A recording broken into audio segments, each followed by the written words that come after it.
Hi, I'm E.D. Lewis and welcome back to my channel. We're back with another nocturnal review, and this one, I thought about reading this book earlier in the year for June. It didn't happen, and I thought, you know what, it would be better for me to do it in November because of a particular reason, and we'll get to that in a bit. So what is the book? It is The Omen by David Seltzer, published in 1976. This is actually a novelization, but it was released 2 weeks before the movie came out. There may be some spoilers for this because, I mean, the film's been out for a long time, and I think most people know at least what the film is about. That it is about the arrival of the Antichrist. So this is a piece of religious fiction, religious horror is what I was trying to say there, as well as it is a paperback from hell, since it's around the 70s and 80s. Alright, so this book is about a couple named Jeremy and Catherine Thorne. Jeremy Thorne is up to become the new ambassador to England for America, and he and his wife have been trying to have a child for a long time. The first attempt didn't go so well, and he fears that the second one, if it doesn't go through, that it will destroy his wife. Well, she gives birth to a child, but it doesn't live long, and the priest at the hospital gives Jeremy Thorne an alternative. He offers him up another child that was born about the same time and is orphaned because its mother did not survive childbirth. Jeremy takes the baby and passes him off as their son, and they take him back home. They raise him. Jeremy becomes the ambassador to England. And strange things start to happen when Damien, the child, turns 4 years old. A mysterious death and a series of other mysterious occurrences happen, which leave the Thornes in mortal fear and doubt. So, as I've already said, and most people know, this movie is about the Antichrist.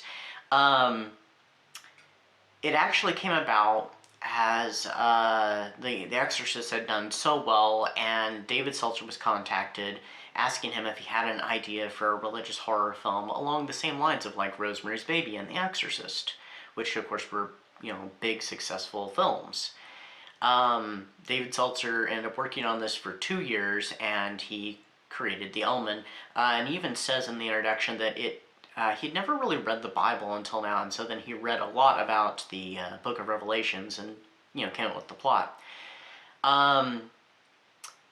This book, it was definitely not what I was expecting. I figured I'd probably end up liking it. At first I was a little...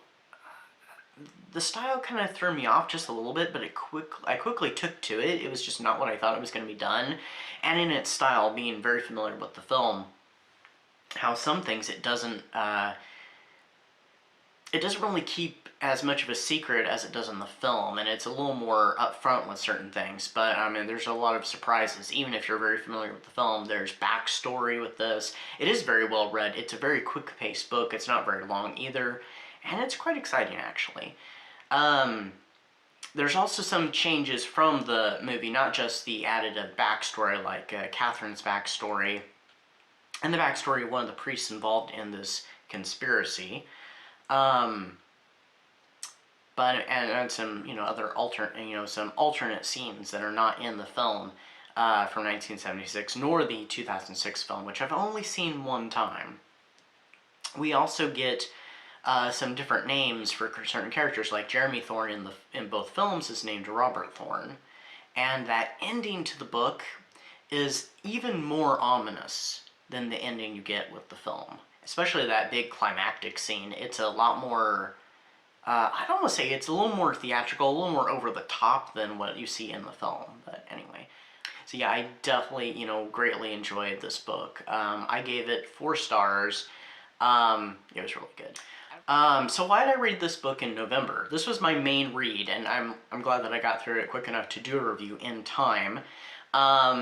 So about 4 years ago or so, I ended up buying the it was the Blu-ray collection of The Omen. So it had The Omen, Damien the Omen 2, The Final Conflict, the TV movie Omen 4, The Awakening, and the remake from 2006. Which I'd only seen the first 3 movies and some clips from the remake. So we ended up watching them. We had nothing to do. We didn't have anywhere to go at the time because we don't have Thanksgiving on the Thanksgiving date in my family. We ended up having it a different day. So we ended up watching The Omen. I decided to put it in. So then we'd watch The Omen 2 and The Omen 3. I don't remember if I watched The Omen 4 that day.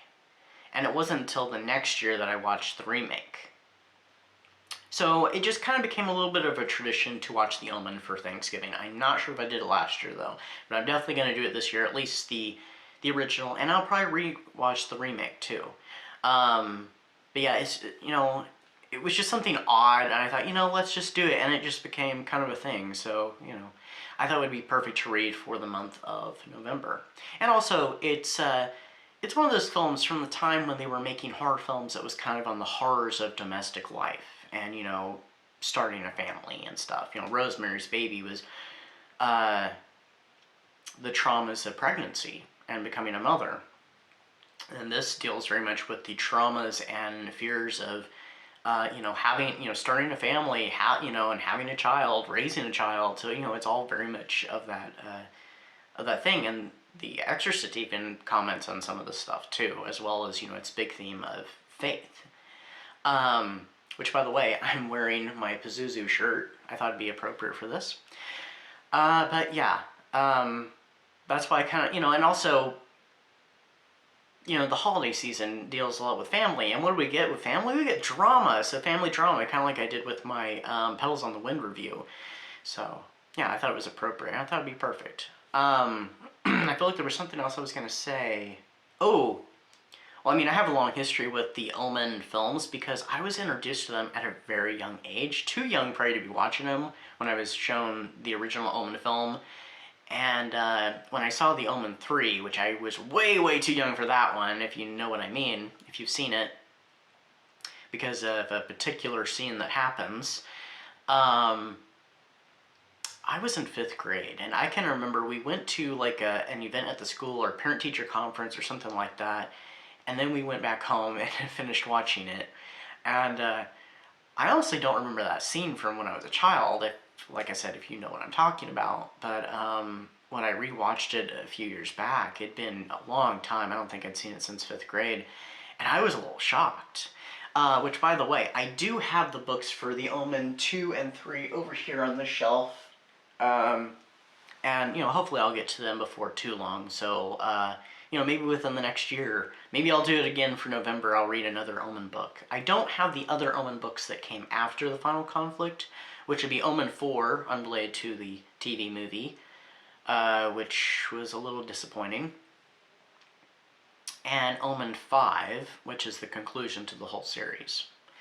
But anyway, that's my review. I hope everybody's going to have a great Thanksgiving. Those of us those who are in the United States watching and celebrate Thanksgiving, because not everybody celebrates the same holidays.